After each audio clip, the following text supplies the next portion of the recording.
व्यक्ति बूढ़ा है और उसके आंख से आंसू बह रहे हैं और कांप रहा है।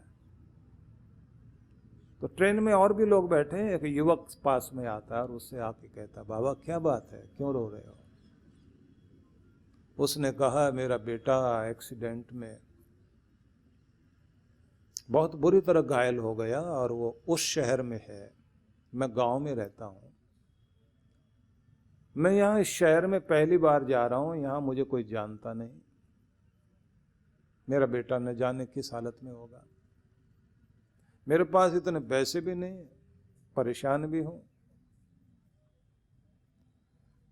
उस बच्चे ने, जो युवक था, वो एकदम उसका हाथ पकड़ कर कहता है, बाबा घबराना नहीं, मैंने तो आगे, ज्यादा आगे नहीं जाना था, तुम्हारा स्टेशन ज्यादा आगे आएगा, मैंने पहले उतरना था, लेकिन नहीं, मैं आपको वहां छोड़ के आऊंगा। और देखो, कभी कभी अपने भी अपने नहीं होते और कभी कभी पराये भी अपने होते हैं, तो मैं भी आपका अपना ही हूं। तो उस बूढ़े आदमी ने कहा, जितनी एज तुम्हारी है ना बेटा, इसी एज का एक ही एक बेटा है मेरा, पढ़ने के लिए गया था शहर में, उसकी मां नहीं है, मैं ही हूं उसका सब कुछ। वो बच्चा कहता, मैं हूं बाबा, मैं चलूंगा साथ। अब वो लिखता है लेखक कि मैं देखता हूं कि स्टेशन आया, ट्रेन रुकी है, बूढ़े कंधे को सहारा देकर युवक लेकर जा रहा है, और मैं अपने मन से पूछता हूं, ये इसका क्या लगता है और ये क्यों कर रहा है? उसी को उसने लिखा, योर सेकंड जॉब, ये तुम्हारा दूसरा कर्तव्य है। इंसानियत के काम आओ, किसी के काम आओ, तब आओगे जब तुम्हारे अंदर कोई चीज बैठी होगी, जो अंदर बैठी हुई होती है वही धर्म है, वही तुमसे ये सब कराती है, नहीं तो कुछ नहीं करा सकता। जिसके अंदर धर्म है वो किसी के लिए ब्लड डोनेशन करेगा, वही बाग लगाएगा, वही पेड़ पौधे लगाएगा, वही कोई स्कूल बनवाएगा, वही कोई गुरुकुल बनवाएगा, वही कोई हॉस्पिटल बनवाएगा, वही किसी के लिए दवाई देगा, वही किसी के काम आएगा। एक वे हैं जो छीन रहे हैं। ये जो साधारण सी बात हम लोग समझते हैं ना, किसी ने किसी की जेब काट ली और वो बाद में जाके शराब पीकर और मस्ती करे, ये साधारण चीज नहीं है। जरा सोच के देखिए कि कोई बस में बैठा हुआ है और महीने की पहली तारीख है और उसको तनख्वाह मिली, उसकी तनख्वाह उसकी पॉकेट में है और वो क्या सोच रहा है, बूढ़ी माँ की दवाई के पैसे भी जाएंगे, पत्नी की साड़ी भी आनी है, बच्चों की फीस के पैसे भी देने, दूध वाले के भी पैसे जाएंगे, बिजली भी जाएगी, बिजली के पैसे भी देने, किराया भी जाना है, इतने से बचेंगे, राशन भी चाहिए, तनख्वाह थोड़ी है, पेट काट काट करके बच्चे पढ़ाने पड़ रहे हैं, घर चलाना पड़ रहा है, बहुत सारी बातें सोच रहा है और इतनी देर में कोई उसका बटुआ निकाल कर ले जाए और वो जाके शराब पी ले। ये छोटी सी बात नहीं है। कितने लोगों के आंसू होते हैं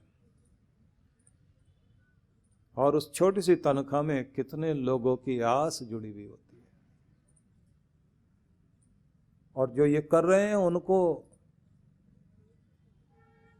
जो इस तरह का काम करते हैं, उन्हें को ट्रेन करता है। हम लोगों ने एक स्कूल खोला, ज्ञानदीप विद्यालय खोला था उन लोगों के लिए जो ये झुग्गी झोंपड़ी में रहने वाले बच्चे हैं, उन लोगों के लिए खोला था जो कूड़ा कचरा बीनते हैं, उन लोगों के लिए जो भीख मांग रहे हैं, उनके लिए खोला जो पिक पॉकेट करते हैं, जेब वेब काट लेते हैं। बहुत कोशिश करके बच्चों को लेकर आए, वहां पढ़ाने की कोशिश शुरू की। भावना क्या थी, एक और स्कूल खोल लिया, ये मतलब था। इतनों में से अगर कुछ को भी हम रोजी रोटी कमाने का तरीका दे सकें, किसी का हक छीन कर कोई जो मौज उड़ाना चाहता है, जिसको लगता है हमको कुछ और करना नहीं आता, यही आता है अपने को, तो उन्हें कुछ जीना सिखाए।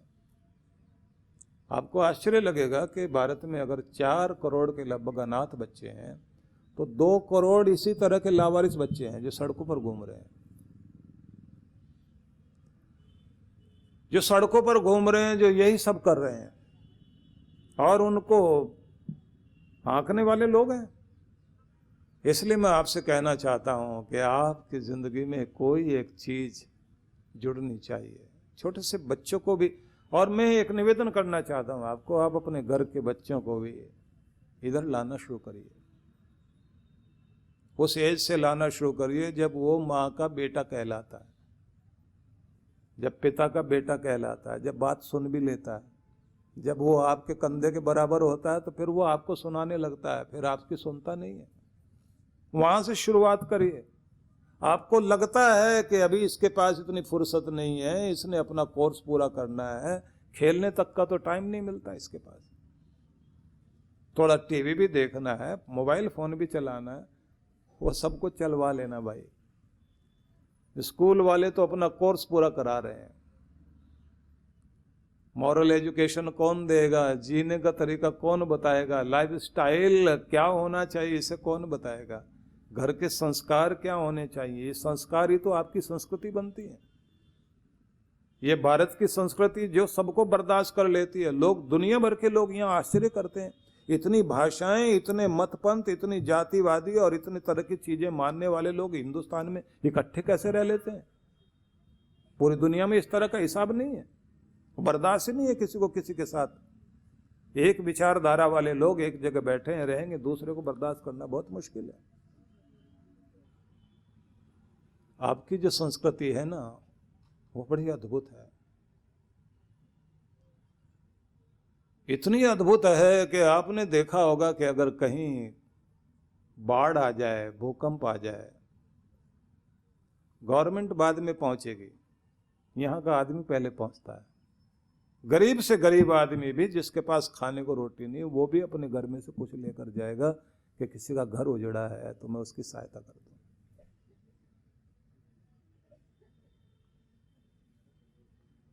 कहीं गाड़ी एक्सीडेंट हो जाए, कुछ हो जाए, लोग सहायता करने पहुंच जाते हैं। यूरोप अमेरिका में वहां की गवर्नमेंट पहले पहुंचती है, लोग बाद में पहुंचेंगे। हमारे देश में ऐसा नहीं है, गवर्नमेंट बाद में पहुंचेगी, पहले लोग पहुंचते हैं, वो सहायता करते हैं, वो निकालते हैं लोगों को। अभी एक और जवान की कहानी मैंने पढ़ी, ट्रेन के अंदर अकेला जवान, मिलिट्री का जवान था, 40 लोग जंगल की तरफ से आकर ट्रेन रोक ली और 40 लोग हथियारबंद अंदर घुस गए, लूटपाट की, एक लड़की को तंग करने लगे। अकेले जवान ने 4 को मारा और 8 को घायल किया, खुखरी लेकर लड़ पड़ा। और जब उसको इनाम दिया गया ले जा करके पूरी कम्युनिटी की तरफ से, उसने इनाम लेकर सर आंखों पर लगाया और वापस करते हुए बोला, ये वर्दी इसलिए नहीं पहनी कि मैंने इनाम लेना है, मेरे माँ बाप के संस्कार हैं जिन्होंने मुझे कहा कि वीर बेटा है, वीरता का काम करना, उसके लिए मैंने वर्दी पहनी है, तुम्हारे इनाम के लिए नहीं पहनी। वो संस्कार ही तो देते हैं, भावना। ये संस्कृति तो आपको जिंदा रखेगी, आपका स्कूल कोर्स पूरा करा देगा, वो संस्कार और संस्कृति नहीं दे सकता। और आपके संस्कार और आपकी संस्कृति की मजाक उड़ाने वाले बैठे हैं लोग, लेकिन आखिर तक मुंह में गंगा जल वही डालेगा जिस बच्चे के अंदर वो संस्कार होंगे। छोटे से बच्चे को माँ बाप ने कभी भी अकेला नहीं छोड़ा, भले कितने भी काम रहे हों, लेकिन बूढ़े को जरूर अकेला छोड़ देते हैं मरने के लिए लोग, कोई पास में नहीं आता। बाहर रहता है बेटा, कनाडा रहता है, वहां से पैसे भेज देता है, बढ़िया मकान बना के दे के गया, रह रहे हैं लोग।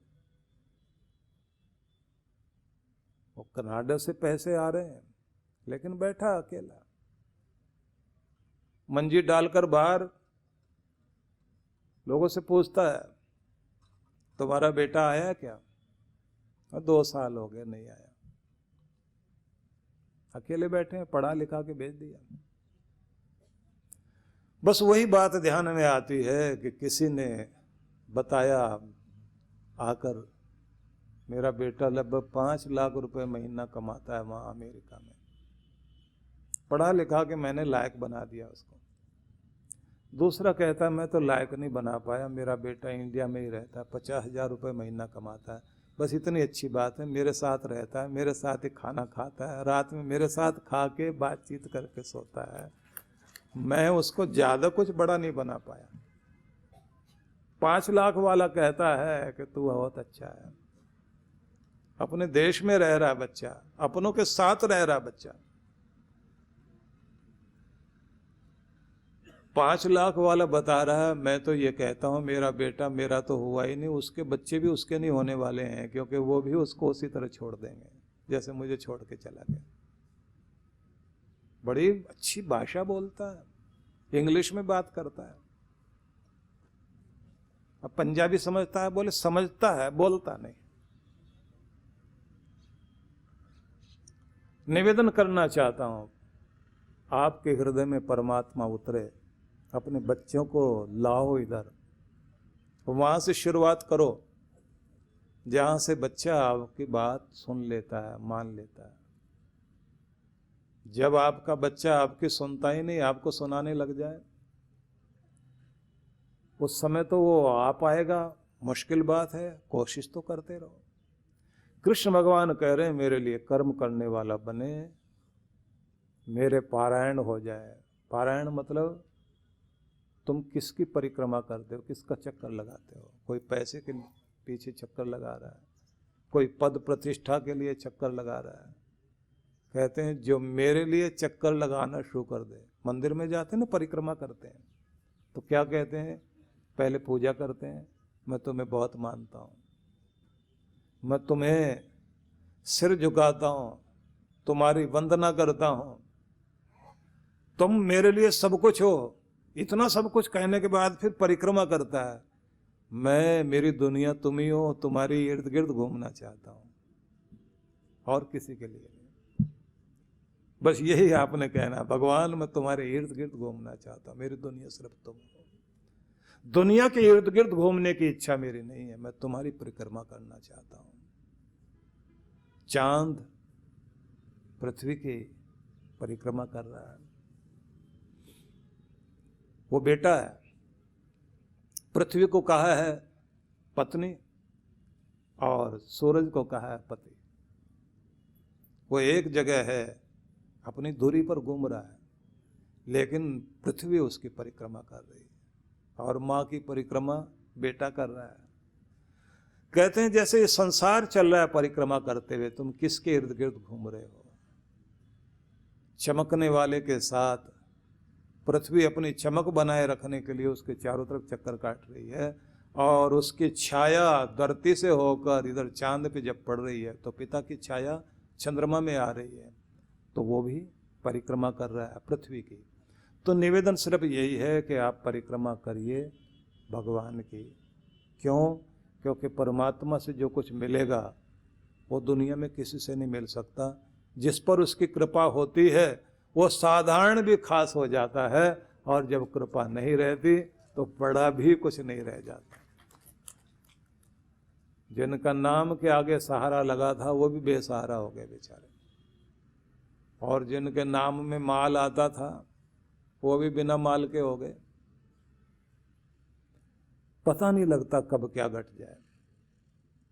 तो भगवान ये कह रहे हैं कि मेरे लिए कर्म करो, मेरे पारायण हो जाओ, और जैसे जिसको जो चीज चाहिए होती है ना, वही उसकी जीभ पर और वही इसके मन में घूमती है। तो भगवान कहते हैं जिह्वा पर भी और मन में भी मेरा नाम बस जाए, मद भक्ता, मेरे भक्त बन जाओ। जीभ पर नाम भगवान का आने लग जाए, मन में भी वही बस जाए, संगवर्जित और दुनिया से ऊपर उठने की कोशिश। जैसे तालाब से खिला हुआ कमल सिर्फ ऊपर ही उठता है ऐसा नहीं है, तालाब की शोभा भी बनता है, उसको शोभायमान कर देता है। और मजा ये देखिए कि भगवान को सबसे ज्यादा पसंद भी जो आया फूल वो कमल आया, जबकि उगता कीचड़ में है। और सारे फूल तो कीचड़ में नहीं उगते, यही कमल ही है जो कीचड़ में उगता है। और भगवान को पसंद बहुत है। क्यों पसंद है? भगवान के नामों के आगे भी कमल जुड़ता है। भगवान की उपमा दी जाएगी तो कमल नयन बोलते हैं ना, पुंडरीकाक्ष बोलते हैं, पुंडरीक कमल, अक्ष मतलब आंख, कमल जैसी आंखें, कमल नयन। मुंह के लिए भी बोलते हैं, भगवान ने अपने मुख से ये कहा, ऐसे नहीं बोलेंगे, मुखारविंद से ऐसा कहा, उन्होंने अपने कर कमलों से ये दिया, उन्होंने अपने चरण कमल वहां रखे, तो चरण के आगे कमल लगा दिया। कर हाथ के लिए, हाथ को हस्त कमल कह लीजिए, कर कमल कह लीजिए।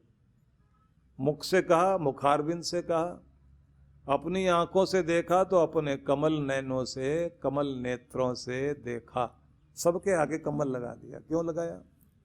तो सारी बातें कमल कमल हुई। क्यों?